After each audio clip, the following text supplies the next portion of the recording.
บายดีพี่น้องปองปายเบิร์ดสุขุสุคนมื้อนี้ก็สิมารายงานสภาพอากาศที่แปรปรวนอย่างรุนแรงนั่นก็คือลมพายุไต้ฝุ่นที่พัดผ่านทางประเทศภาคเหนือของประเทศฟิลิปปินส์พี่น้องเอ้ยในขณะนี้เนาะ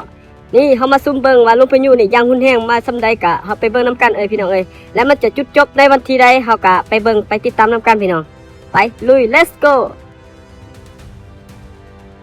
อันนี้ยังวันที่22เด้อเวลา4 โมงอันนี้ก็เวลา5 โมงเนาะพี่น้องเนาะเวลา6 โมงเวลา7 โมง9 โมง10 โมงเนาะพี่น้องแล้วก็11 12 โมงเนาะและมันก็เข้ามาวันที่23ในมื้ออื่นมันจะพัดผ่านทางทะเลจีนใต้ของประเทศจีนเนาะพี่น้องเอ้ย